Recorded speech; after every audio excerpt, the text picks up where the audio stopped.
Siap, mulai. Berdoa mulai.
Ketua kelompok Ananda dan juga moderator nantinya.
Di sini ada 6 perlawanan. Nanti Anda akan selesaikan. Yang pertama, kelompok 1 bahas tentang perlawanan Sumatera atau Perang Patri. Nah, yang kedua, kelompok kedua membahas perlawanan Jawa atau Perang Diponegoro. Nah, kelompok 3 membahas perlawanan Aceh dan selanjutnya sampai kelompok 6 itu bahas tentang perlawanan Maluku. Nah, di sini Anda diskusikan bagaimana latar belakang tokoh pemimpin dan akhir dari perlawanan di setiap daerah ini. Nah, cukup jelas? Cukup. Apakah instruksi Ibu ada yang dipertanyakan lagi? Ya. Anda diskusikan bagaimana latar belakang sampai akhir perlawanan. Nanti setelah itu Anda diskusikan dan juga Anda tampilkan. Nanti ketua kelompok akan membagi siapa yang mempresentasikan. Nah, juga ada moderator. Nah, nanti akan ada tambahan materi dari kelompok lain. Juga sesi pertanyaan. Nah, sampai di sini ada pertanyaan? Ya. Apakah instruksi Ibu jelas? Jelas. Bisa dikerjakan? Bisa. Silakan Anda kerjakan dengan waktu 15 menit saja. Oke, Bu. Oke? Oke.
Bisa.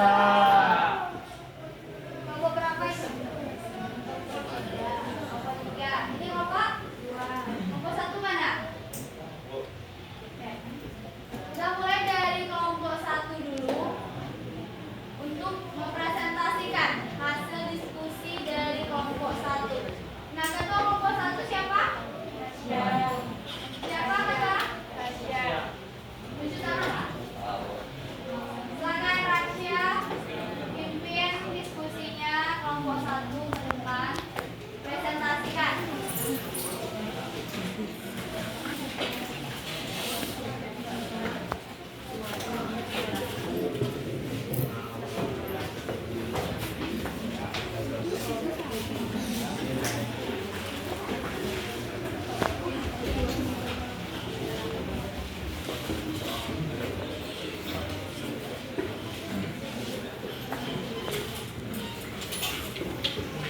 Baiklah, assalamualaikum warahmatullahi wabarakatuh. Waalaikumsalam warahmatullahi wabarakatuh. Baiklah, kami di sini dari kelompok 1 ingin mempresentasikan hasil dari diskusi kami tadi tentang perlawanan Sumatera. Yang pertama kali akan dibacakan oleh Liora, dan itu latar belakangnya. Latar belakang perlawanan Sumatera. Perlawanan di Sumatera sering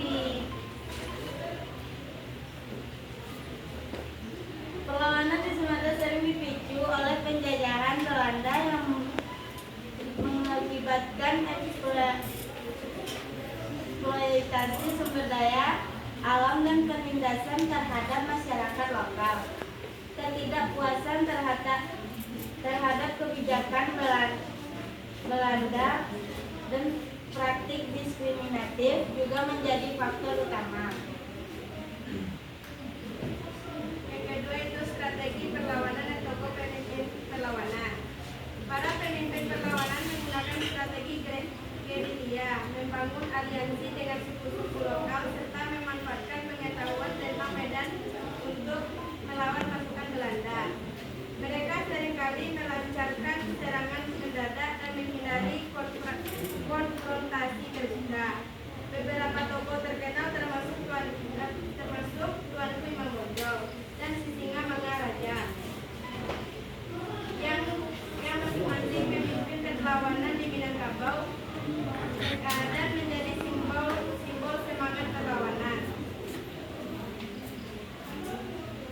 Akhir dari perlawanan Sumatera. Meskipun perlawanan ini mengalami beberapa kekalahan dan keberhasilan awal, pada akhirnya banyak dari gerakan tersebut ditekan oleh Belanda. Namun semangat perlawanan ini tetap dikenal sebagai bagian penting dari sejarah perjuangan kemerdekaan Indonesia. Baiklah, perlu saya garis bawahi dan saya tegasi bahwa banyak perlawanan dari Sumatera Barat ini mengalami kekalahan karena kekurangnya strategi yang kurang matang ataupun ada yang lainnya, baik dari prajurit atau rakyatnya. Baiklah, itu saja yang mungkin kami sampaikan. Misalnya ada teman-teman yang ingin bertanya, silakan, atau ingin menambahkan sesuatu dari kelompok kami. Baik, itu presentasi dari kelompok 1. Nah, Ananda diminta apakah ada pertanyaan atau sanggahan dari presentasi kelompok 1, yaitu materinya tentang perlawanan Sumatera atau Perang Patri. Silakan. Kalau ada pertanyaan dari kelompok yang lain, kelompok 3 mana? Silakan kelompok 3. Apakah ada pertanyaan? Apakah kelompok 3 sudah paham? Kalau paham silakan. Apa kesimpulan dari perlawanan Sumatera yang disampaikan oleh kelompok 1?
Baiklah, perkenalkan saya Bayang Dala Putra dari kelompok 6 akan bertanya kepada kelompok 1.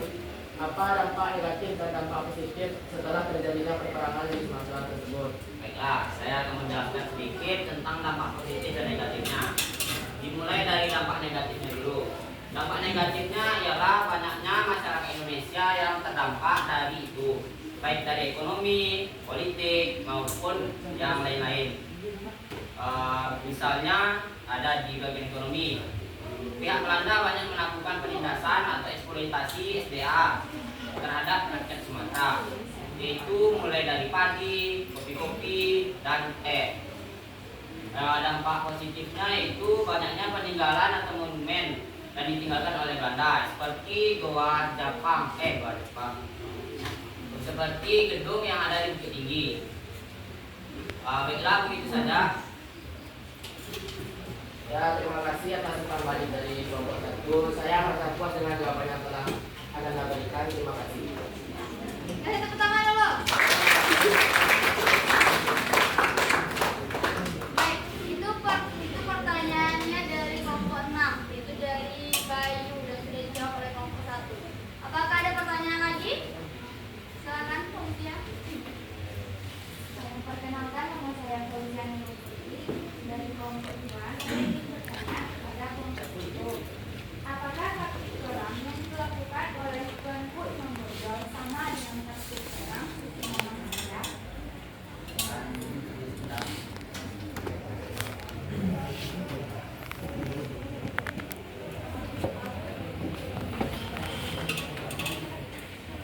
Baiklah, mungkin ada banyak kesamaan dari strategi yang diaksikan oleh beberapa tokoh, baik itu si Singamangaraja ataupun Tuan Imam Bonjol. Dimulai dari Singamangaraja. Singamangaraja pernah menyelupkan seseorang ke suatu pemerintahan Belanda untuk mencari informasi. Sedangkan Tuan Imam Bonjol juga seperti itu, akan tetapi Tuan Imam Bonjol berakhir naas, yaitu ditangkap oleh Belanda dan diasingkan. Baik, saya paham. Terima kasih atas jawabannya. Cukup 2 pertanyaan saja, nanti akan dipilih ada kelompok 2 dan sampai kelompok 6 nantinya. Nah, cukupkan saja dulu, Raja, silakan dulu. Baiklah, jika ada kata-kata maaf atau jawaban dari kami kurang memuaskan, mohon maaf. Assalamualaikum warahmatullahi wabarakatuh.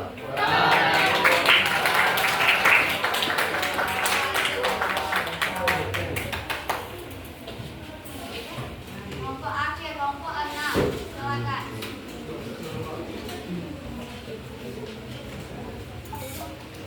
Kelompok 6. Wabarakatuh. Waalaikumsalam warahmatullahi wabarakatuh. Baik, kami dari kelompok 6, berdirinya kami di sini, kami akan menjelaskan tentang perlawanan Maluku. Perkenalkan, saya sendiri Bayang Dala Putra sebagai moderator. Perkenalkan, nama saya Rizky Putri sebagai anggota. Perkenalkan, nama saya Sofia Harisisa sebagai anggota. Saya Fitri Yani sebagai anggota. Perkenalkan, nama saya Bunda Sina sebagai anggota. Baik, langsung saja kita masuk ke dalam materi atau pokok pembahasan kita pada pagi hari ini. Yang pertama yaitu dijelaskan oleh Rindu. 1. Latar belakang perlawanan Maluku. Perlawanan di Maluku pada dasarnya dipicu oleh ketidakpuasan masyarakat Maluku terhadap monopoli perdagangan rempah-rempah yang diterapkan oleh VOC. VOC menerapkan peraturan yang sangat ketat terhadap perdagangan cengkeh dan padi yang merupakan komoditas utama di Maluku. Selain itu, adanya kebijakan ekstirpasi atau permusnahan tanaman rempah yang dianggap berlebihan, serta tindakan sewenang-wenang VOC dalam memaksa penduduk setempat untuk bekerja tanpa upah memicu rakyat Maluku. Kondisi ini menimbulkan perlawanan di berbagai wilayah Maluku. Selanjutnya akan dilanjutkan oleh Kairin. Yang kedua ada strategi perlawanan dan tokoh pemimpin perlawanan. Strategi perlawanan rakyat Maluku terhadap Belanda adalah perang Indonesia, yaitu dengan melakukan serangan mendadak, masif, para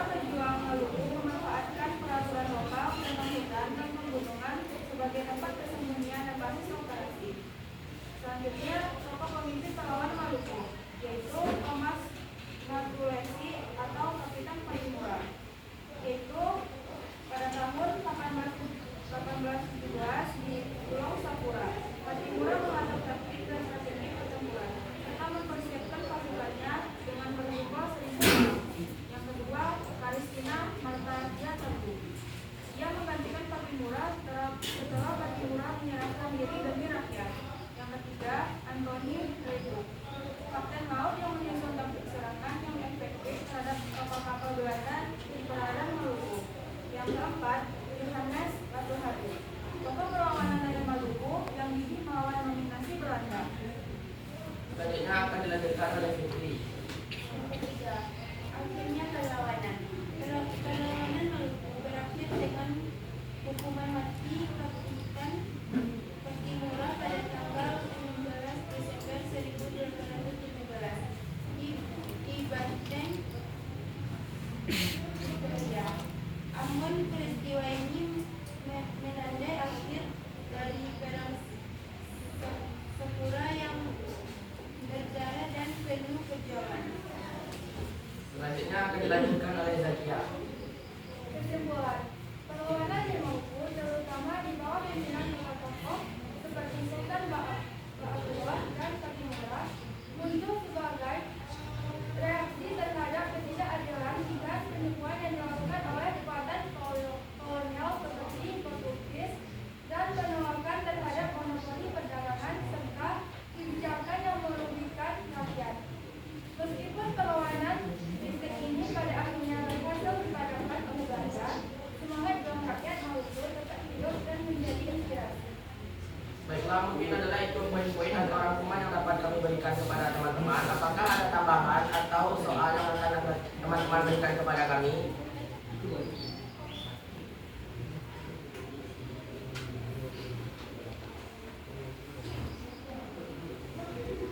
Dan silakan kepada Sarah.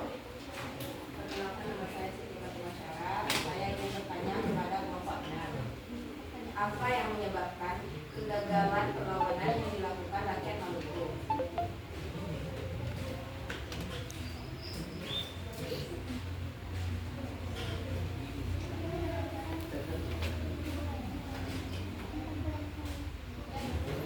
Itu pertanyaan dari Rizky. Silakan kelompok presentasinya menjawab atau kelompok yang lain juga bisa menjawab.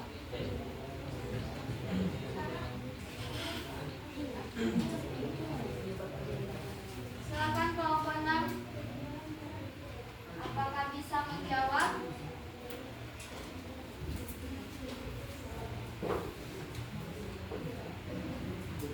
Baiklah, saya akan menjawab pertanyaan dari kelompok 5. Perjuangan rakyat Maluku mengalami kegagalan karena beberapa faktor. Di antaranya adu domba, yaitu Belanda melakukan siasat politik adu domba untuk mempercepat berakhirnya perang. Yang kedua, kekurangan makanan. Belanda memblokir akses masuk ke Maluku untuk memadamkan perlawanan sehingga rakyat Maluku kekurangan makanan. Yang ketiga, yaitu penangkapan Kapitan Patimura. Pada tanggal 11 November tahun 1817, Kapitan Patimura dan rekan-rekannya ditangkap dan dijatuhi hukuman mati di tiang gantungan.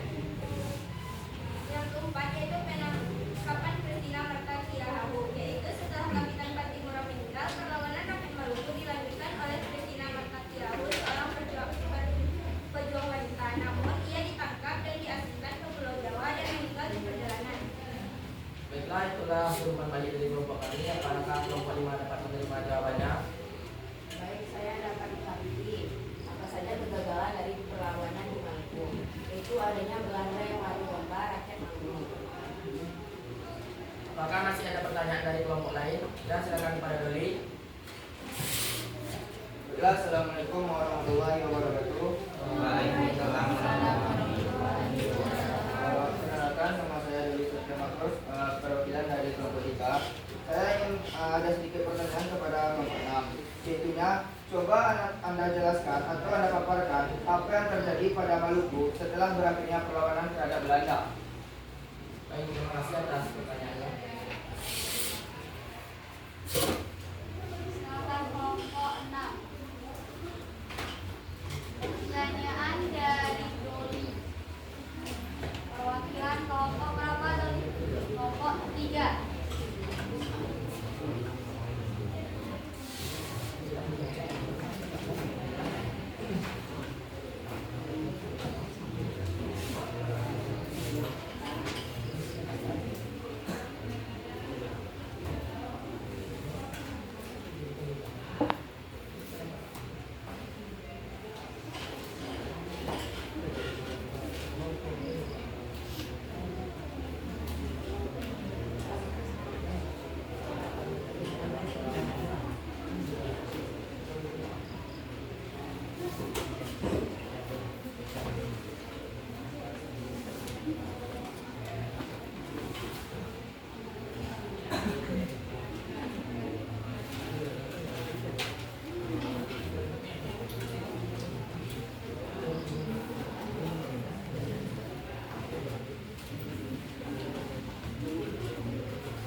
Baik, itulah kembali dari kami. Bagaimana tanggapan dari?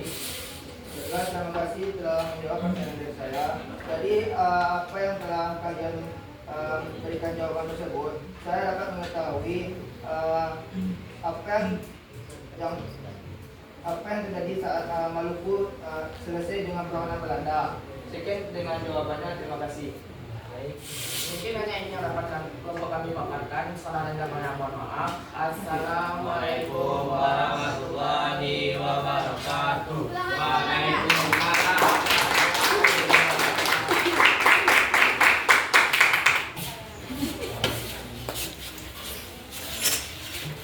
Nah, itulah presentasi dari kelompok 2.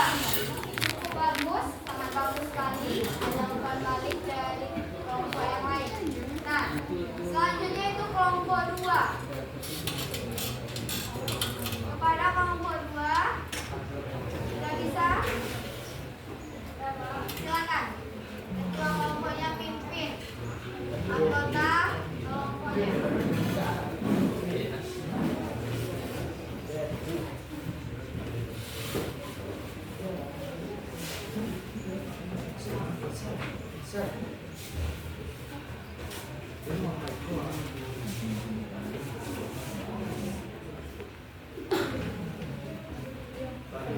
Assalamualaikum warahmatullahi wabarakatuh.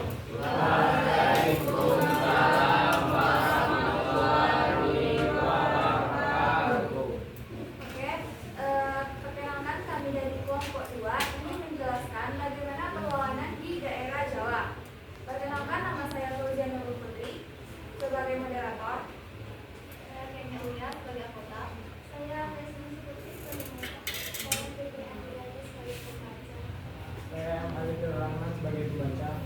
Saya Muhammad sebagai anggota. Oke, penjelasan pertama yang akan dipaparkan oleh Fitri Andriani. Kepada Fitri dipersilakan.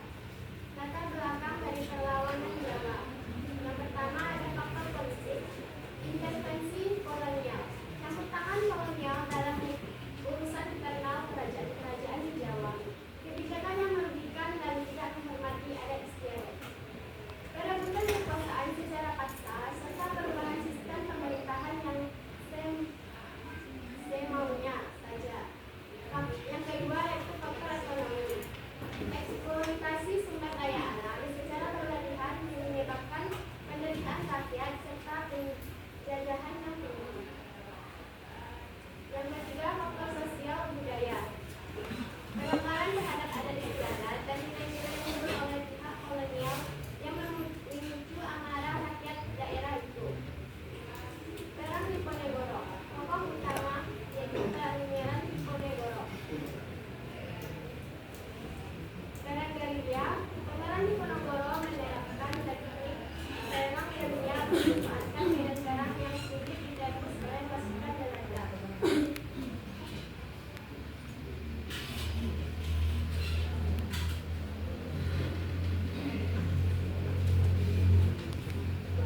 Diplomasi. Beliau juga melakukan diplomasi dengan berbagai pihak termasuk penguasa lokal dan kelompok masyarakat untuk memperluas dukungan terhadap perlawanan. Peperangan psikologis. Melalui berbagai cara, Pangeran Diponegoro berusaha melemahkan semangat juang pasukan Belanda. Akhir perlawanan. Setelah 5 tahun, Pangeran Diponegoro ditangkap dengan tipu daya dan dibuang ke Manado. Perlawanan secara besar-besaran pun melemah. Oke, itu dari kelompok kami. Apakah ada dari kelompok lain yang ingin bertanya atau memberikan saran? Silakan kelompok yang lain memberikan pertanyaan dan juga saran atau tambahan materi dari kelompok 2. Silakan Anda. Silakan kelompok yang lain, kelompok 1.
Satu pertanyaan dari kelompok 3. Satu pertanyaan lagi.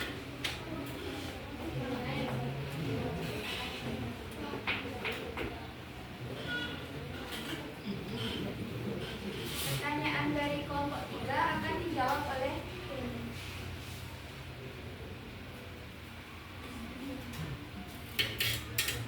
pihak-pihak yang terlibat diplomasi dengan Pangeran Diponegoro adalah penguasa lokal dari daerah Jawa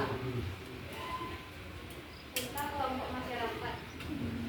Apakah kelompok sudah paham atau kurang? Baiklah.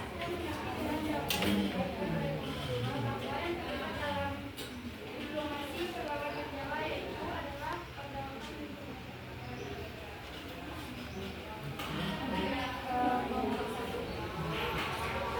Saya rasa yang pertama perwakilan dari kelompok 1. Saya akan menanyakan tentang setelah penangkapan Pangeran Diponegoro, apakah ada kelanjutan dari peperangan di daerah Ponegoro?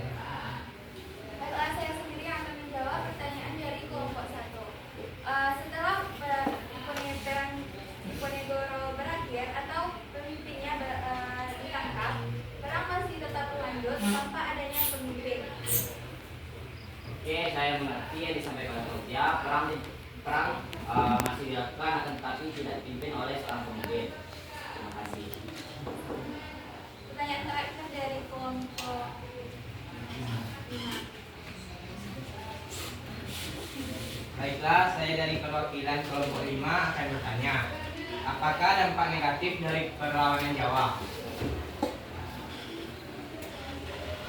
Dampak negatif dari perlawanan dari Jawa adalah eksploitasi sumber daya alam yang terlalu berlebihan, membuat rakyat menderita serta kekurangan, serta penindasan kepada rakyat dan peperangan yang menimbulkan kematian. Baiklah, saya mengerti bahwa dampak dari perlawanan Jawa membuat berlebihnya sumber daya alam. Maksudnya itu eksploitasi sumber daya Alam. alam. Baiklah, cukup di sini presentasi dari kelompok kami. Jika ada kesalahan, mohon dimaafkan. Assalamualaikum warahmatullahi Wabarakatuh.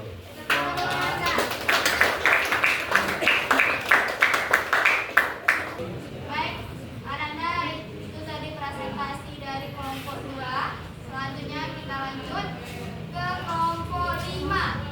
Kelompok 5, silakan. Ketua kelompoknya pimpin anggota kelompoknya. Silakan Ananda, kelompok 5.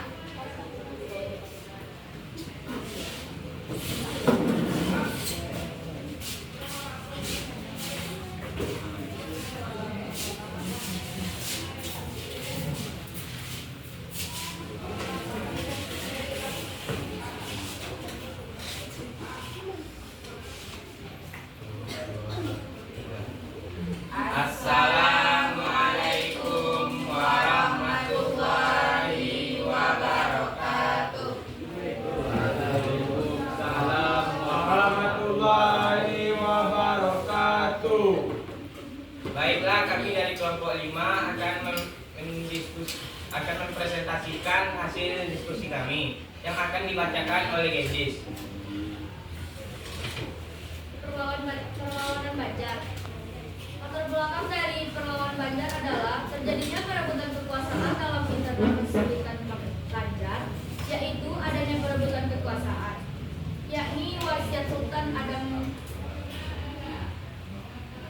untuk Hidayatullah sebagai penggantinya. Namun Pangeran Tamjidillah mengangkat dirinya sendiri dan ikut campur Belanda dalam internal keluarga kerajaan dalam perselisihan dengan mendukung Pangeran Tamjidillah. Kesempatan ini sebagai peluang untuk memperluas wilayah.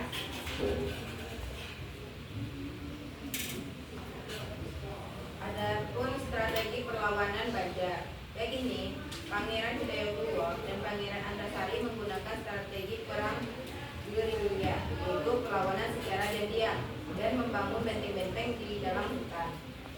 Akhir perlawanan pada tahun 1905, kemenangan berada di pihak Belanda yang menghapus Kesultanan Banjar.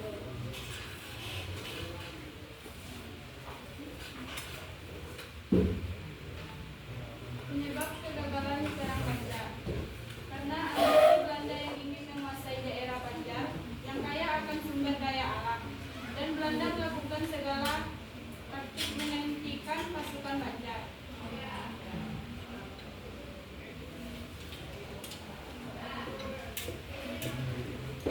Dampak perlawanan Banjar, yaitu hilangnya keraton Banjar yang menyebabkan sarana untuk perkembangan kesenian klasik itu berkurang, dan semakin berkurangnya jumlah penduduk laki-laki yang cepat melawan Belanda. Itulah yang dapat kami sampaikan tentang perlawanan Banjar. Apakah ada pertanyaan dari kelompok lain?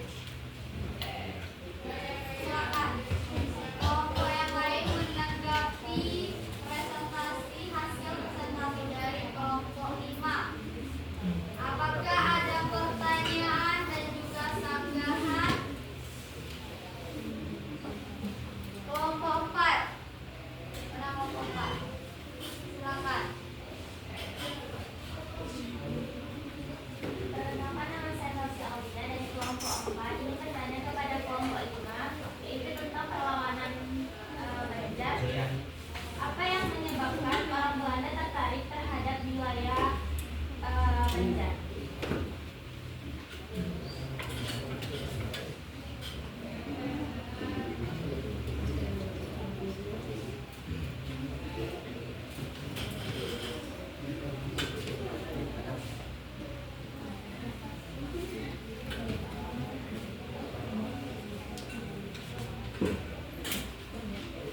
Baiklah, saya akan menjawab pertanyaan dari Yaksi. Mengapa Belanda tertarik untuk menguasai wilayah Banjar? Karena wilayah Banjar itu kaya akan sumber daya alam yang membuat Belanda bisa menguasainya untuk diperdagangkan. Apakah bisa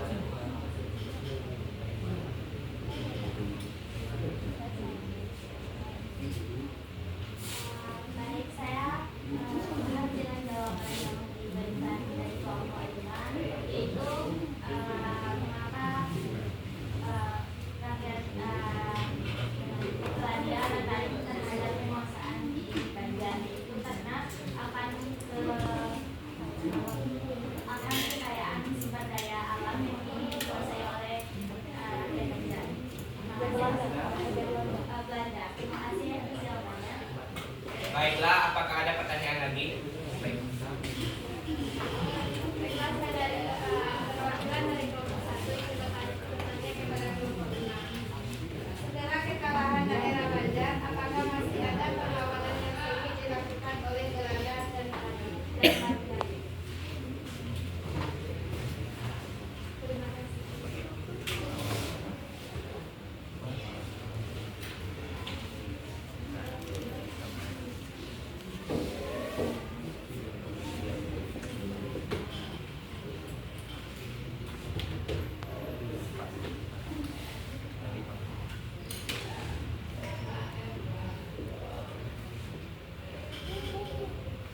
Setelah saya akan menjawab pertanyaan dari Sinta, masih ada perlawanan karena rakyat Banjar tidak setuju akan kekalahan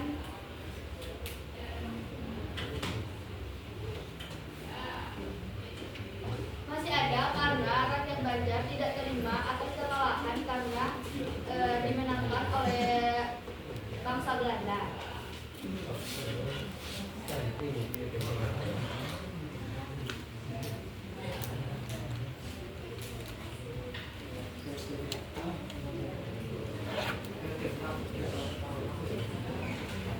Baiklah, kelompok kami paham dengan jawaban yang diberikan oleh kelompok 5. Itu karena rakyat Banjar tidak setuju akan kekalahan yang dilakukan oleh Belanda. Apakah ada pertanyaan lagi?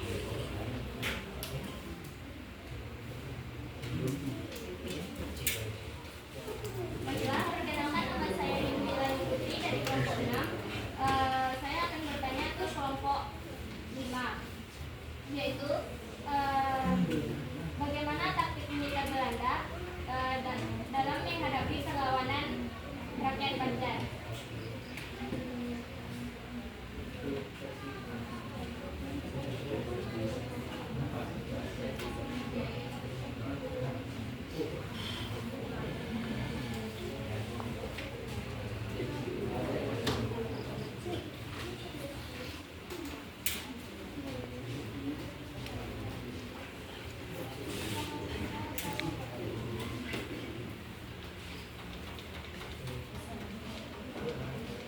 Baiklah, kami akan menjawab pertanyaan dari itu. Yaitu taktik apa saja yang dilakukan Belanda. Yaitu Belanda melakukan segala taktik untuk melemahkan rakyat Banjar, sehingga rakyat Banjar melemah dan mudah ditaklukkan.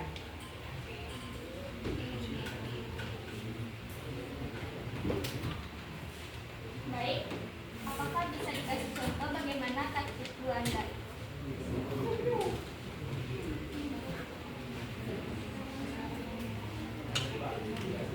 Yaitu mencoba ikut campur dalam urusan internal keluarga dan dengan mendukung Pangeran Tangjilah II untuk mengadu domba kerajaan tersebut agar menjadi terpecah belah.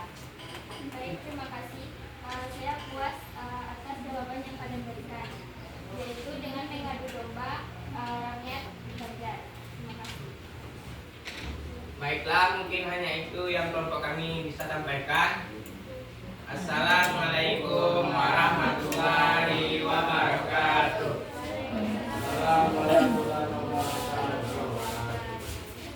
tangan dulu buat kelompok.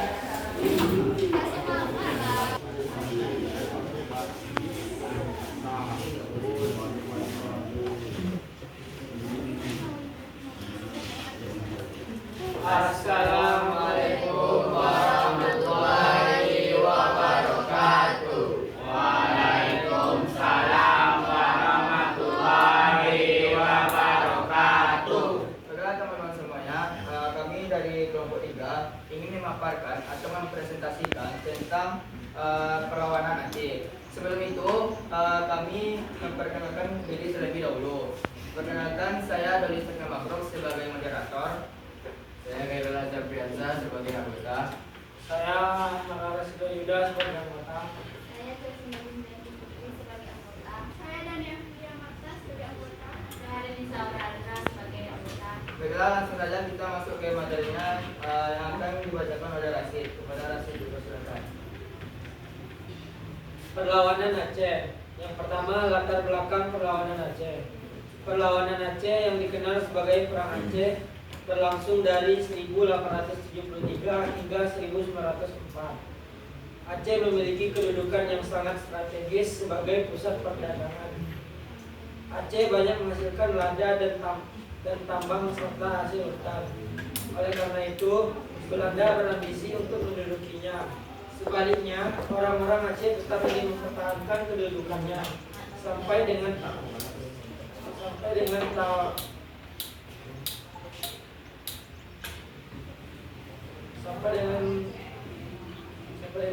1871. Aceh masih mempunyai kebebasan sebagai kerajaan yang merdeka. Situasi ini mulai berubah dengan adanya intervensi Sumatera yang ditandatangani Inggris dengan Belanda pada tanggal 2 November 1871. Isi dari tersebut, Sumatera 1871 itu adalah pemberian kebebasan bagi Belanda untuk memperluas daerah kekuasaan di Sumatera termasuk Aceh. Dengan demikian, Sumatera tahun 1871 jelas merupakan ancaman bagi Aceh. Selanjutnya akan dibacakan oleh Chelsea. Kepada Chelsea dipersilakan. Baiklah, saya akan menjelaskan apa itu strategi perlawanan Aceh. yaitu perang gerilya, yaitu rakyat Aceh menggunakan taktik perang gerilya menyerang pasukan Belanda secara mendadak dan kemudian menghilang ke hutan. Ini membuat sulit bagi Belanda untuk melacak dan menghancurkan perlawanan. 2. Aliansi. Beberapa pemimpin lokal membentuk aliansi dengan kerajaan lain di Sumatera untuk memperkuat perlawanan terhadap Belanda. 3. Mobilisasi masyarakat. Pemimpin perlawanan menggalang dukungan dari masyarakat baik secara militer maupun logistik untuk memperkuat kekuatan tempur. 4. Penggunaan senjata tradisional.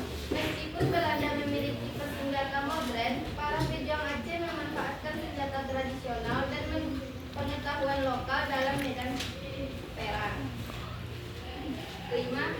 Perang psikologis, menyebarkan propaganda untuk membangkitkan semangat juang rakyat Aceh dan menanam rasa nasionalisme serta kebanggaan terhadap identitas Aceh.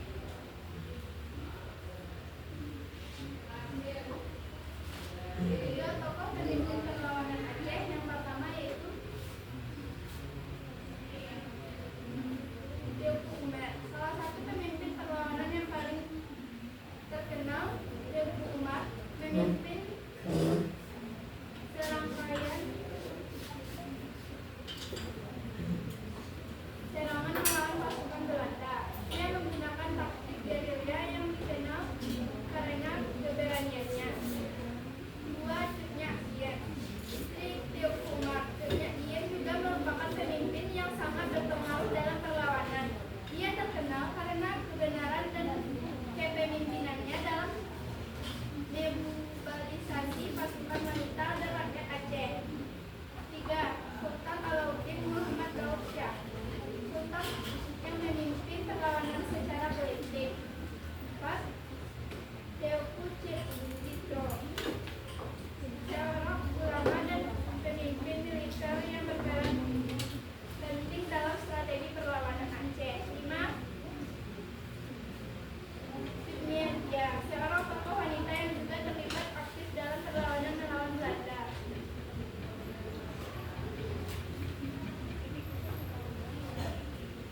Akhir perlawanan. 1. Perjanjian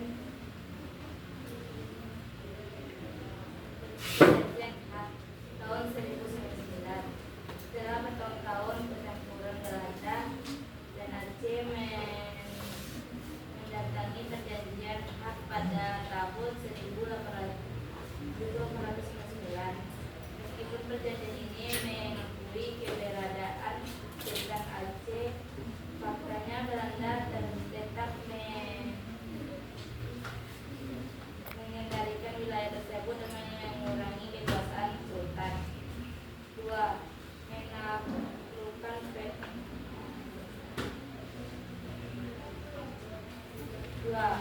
Menaklukkan Peno tahun 1904 dan 1905. Belanda melancarkan serangan besar-besaran pada tahun 1904 dan 1905 yang dikirimkan sebagai perang Aceh. Dengan kekuatan militer yang lebih besar dan strategi yang lebih terorganisir, Belanda berhasil mengalahkan sisa-sisa perlawanan. 3. Pergasingan tokoh perlawanan. Banyak pemimpin perlawanan seperti Cut Nyak Dien dan Teuku Umar ditangkap atau diasingkan. Cut Nyak Dien sendiri diasingkan ke Sumatera Barat dan meninggal di sana pada tahun 1908. 4. Penyerahan diri. Pada tahun 1910, Sultan Aceh terakhir Sultan Alauddin Muhammad Daud Shah menyerah kepada Belanda, menandai berakhirnya perlawanan bersenjata secara resmi. 5. Pemerintahan kolonial. Setelah penyerangan tersebut, Aceh menjadi bagian dari pemerintah kolonial Belanda dan mengalami berbagai perubahan sosial, ekonomi, dan politik.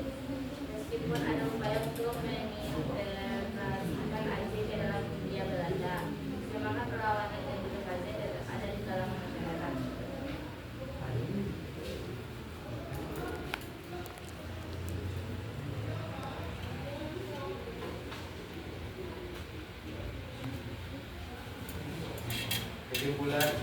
Perlawanan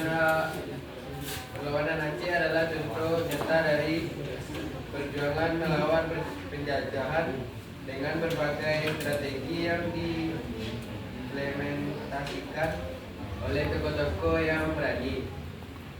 Mereka tidak hanya berjuang untuk mempertahankan wilayah, tetapi juga untuk melepaskan identitas dari nilai-nilai budaya masyarakat Aceh. Baiklah, mungkin sekian dari pemaparan materi tentang perlawanan Aceh dari kelompok kami. Apakah di antara pemaparan tersebut ada dari masing-masing kelompok yang ingin memberikan sanggahan, saran atau pertanyaan serta penambahan materi? Kita kepada kelompok 6 dipersilakan.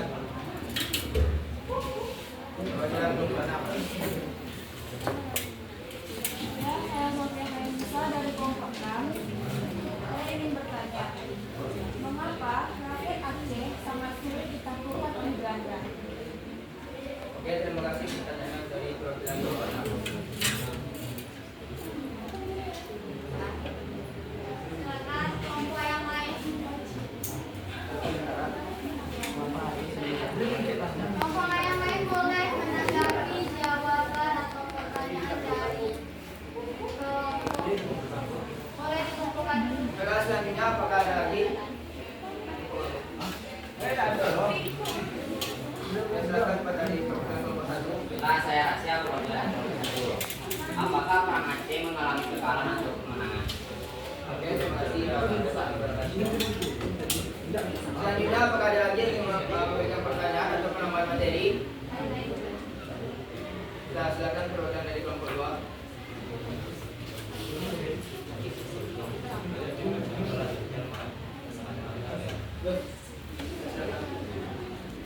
Perkenalkan, saya Mansur Rahman, perwakilan dari kelompok 2 yang akan bertanya kepada kelompok 3. Apa yang membuat perang Aceh berlangsung lama? Oke, terima kasih kepada penanya dari kelompok 2. Setelah mungkin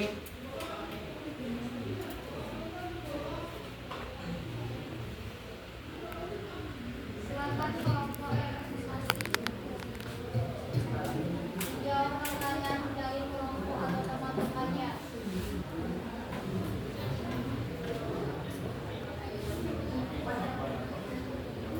Kenapa perang Aceh begitu lama?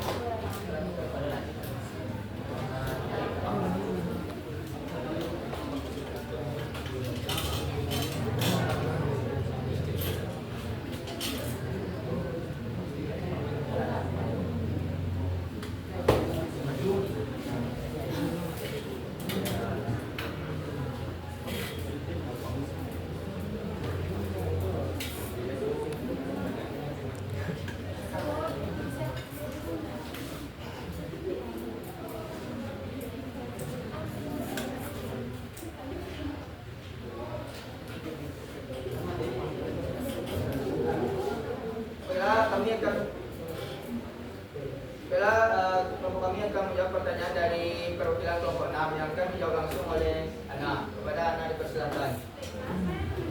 Pertanyaannya, mengapa rakyat Aceh sudah ditaklukkan oleh bangsa Belanda? Karena Aceh memiliki pemimpin perang yang hebat serta memiliki kekuatan militer dan sipil yang bagus. Bagaimana dengan jawaban yang telah memberikan kepada kelompok 6? Ya, terima kasih atas penjelasannya. Kami menerima karena saya jadi tahu bagaimana rakyat Belanda itu sangat sulit untuk menaklukkan masyarakat Aceh karena memiliki pemimpinan yang sangat tangguh. Terima kasih.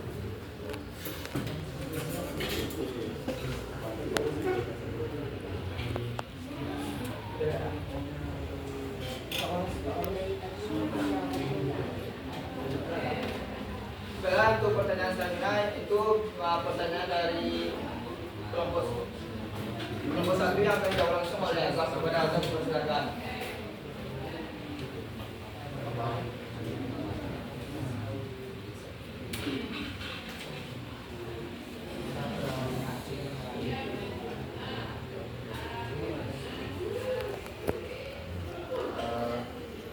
Perang Aceh mengalami kesalahan karena Panglima boleh menyerah dan terpaksa menandatangani perjanjian belakang pendek. Setelah dari situ kasus saya sudah paham dan ada sedikit tambahan dari kelompok saya, yaitu mengapa PAC bisa kalah. Yaitu ada beberapa strategi yang ada diberikan oleh Belanda. Yang beberapa itu ialah yang disampaikan ada 3. 1, adu domba yang dilaksanakan oleh Belanda terhadap pihak yang ada di kerajaan. 2, pendekatan Belanda terhadap tokoh-tokoh yang fanatik terhadap agama tetapi juga fanatik terhadap perlawanan. Pihak Belanda mengajak tokoh-tokoh tersebut untuk berperang. Dan selanjutnya para Belanda juga melaksanakan politik-politik yang seperti politik gelap. Seseorang hingga tidak tahu apa yang terjadi di dalamnya, mulai dari penculikan atau pembunuhan tokoh-tokoh yang ada di kerajaan. Sekian, terima kasih. Oke, baiklah, terima kasih kepada Rasya telah memberikan jawaban serta penambahan materi yang kurang lengkap dari jawaban yang diberikan oleh Azam. Setelah untuk pertanyaan selanjutnya yang akan dibacakan oleh Ana Abdul. Oke, jawaban selanjutnya akan dibacakan oleh Ana. Kepada Ana dipersilakan. Apa yang membuat perang Aceh terlalu lama? Alasan perang Aceh berlangsung begitu lama salah satunya karena kegigihan perjuangan Aceh dalam melawan Belanda. Setelah bagaimana dengan jawaban yang telah diberikan kepada kelompok 2? Baiklah, saya paham atas jawaban dari kelompok 3. Apa yang membuat perang Aceh berlangsung lama yaitu karena kegigihan bangsa Aceh untuk melawan Belanda.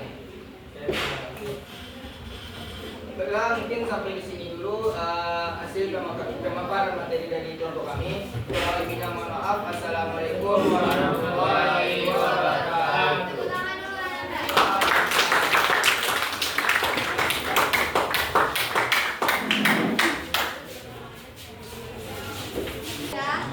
Dari sekian banyak perlawanan, dari perlawanan Sumatera, Jawa, Aceh, Makassar, dan juga Banda, serta Maluku. Dari ke-6 perlawanan ini, nah di sini minta kepada Anda setelah berdiskusi, presentasi, tanya jawab, dan juga tambahan materi dari Anda. Nah, Ibu meminta Anda apakah ada yang bisa menyimpulkan materi kita hari ini? Silakan. Silakan. Silakan, apakah ada yang bisa menyimpulkan? Oke. Rasya, silakan Rasya. Assalamualaikum warahmatullahi wabarakatuh. Waalaikumsalam. Saya dari kelompok 1 akan mewakili simpulan saya pada hari ini, yaitu peperangan rata-rata terjadi kekalahan yang dilakukan oleh Belanda. Dan Belanda menggunakan beberapa taktik dan juga taktik yang sama, yaitu pendekatan terhadap tokoh-tokoh penting serta bersikap baik kepada bangsa-bangsawan yang ada agar Belanda itu dianggap baik, serta Belanda bisa mendapatkan satu daerah dengan mudah. Selanjutnya yaitu Belanda juga banyak mengeksploitasi baik dari SDM, SDA, terutama pada SDM, yaitu mereka memperkerjakan rakyat Indonesia tapi gajinya miris. Serta di SDA yaitu mengeksploitasi beberapa tumbuhan, mulai dari pertanian, perkebunan. Itu di pertanian ialah padi dan perkebunan, yaitu teh dan kopi.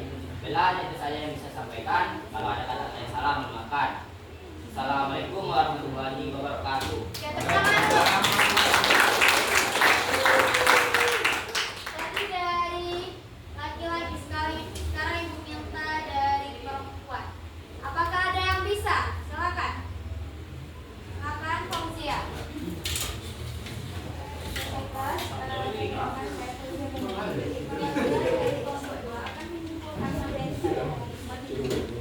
Perlawanan rakyat Indonesia didasari oleh politik yang sangat luas serta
suku adalah sumber rempah.